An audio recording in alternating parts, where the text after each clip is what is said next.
Good morning, ladies and gentlemen, and my apologies for the delayed start to this event. As you can see, we still don't have our entire guest list in the room. They're all on their way. What we didn't kind of account for today was it's Shivratri. A lot of offices are off, and the temples are kind of crowded.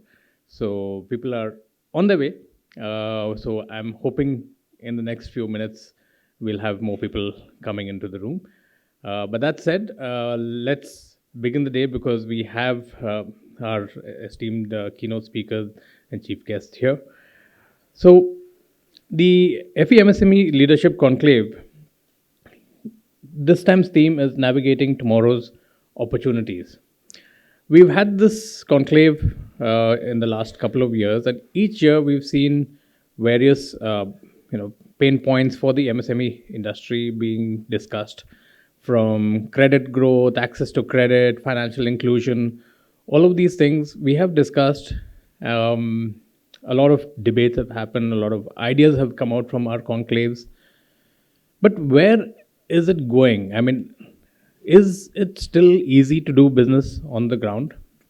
How easy is it to set up a business, run a business? What are the pain points that the MSME sector faces? For example, Vibhav just said that it's 29.2% is to India GDP is contributed by the MSME sector. That's a fairly large chunk. Yet it is this sector that's kind of sandwiched between the large enterprises, which we've seen significant growth in the last few years thanks to the government's policies and just the general aura of India as a nation right now, and our path to becoming a $5 trillion economy, becoming the world's third largest economy. We have certain goalposts in place. 2030, 2047, we want to be Viksit Bharat. Finance Minister Nirmala Sitharaman mentioned, that by 2047 we should be Viksit Bharat, like a fully developed nation. But for that, we need all-round inclusive growth, and this sector, the MSME sector, is one of the largest chunks. And this is the sector that's going to contribute to India's growth.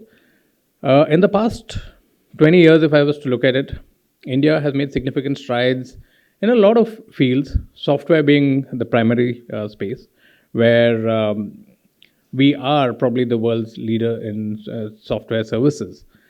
But now the focus is coming back to an Atmanirbhar Bharat, which means we need to get more of the our manufacturing sector up and running within the country. So there are a lot of schemes available, lots of ideas that are being generated, and we hope that that would help us on the path to becoming a fully developed nation by 2047.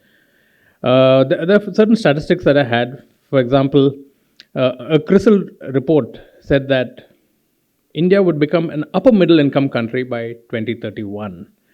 The per capita income will reach $4,500 by 2031. And that's a significant prediction. I mean, for a country like India, we are also the world's most populous nation. So is that possible?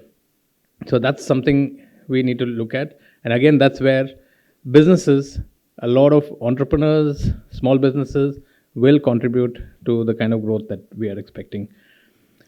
While the government continues to support MSMEs, it is easing up business, the way you can set up businesses. A lot of it is going electronic.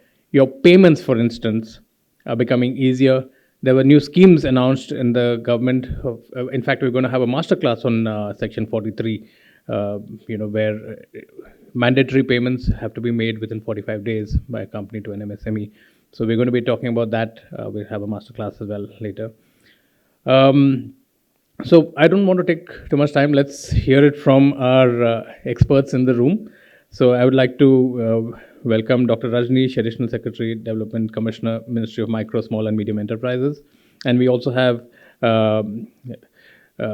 Mercy Ipao, Ma'am, Joint Secretary for the Ministry of Micro and Small and Medium Enterprises, who will be talking about the role of women entrepreneurs in an Atmanirbhar Bharat. So they're in the room, and I'm looking forward to, hearing them. And yes, we're going to have a very power-packed day. There are going to be a lot of sessions around how we restructure credit, easy credit access for MSMEs.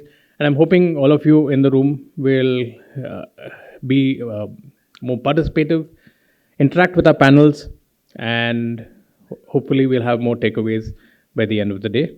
With that, I'd like to welcome you all to this MSME Leadership Conclave by FE Aspire. And I'd also like to put in a word of thanks to our sponsors, Reliance General Insurance and Hedlix. Thank you. Back to you.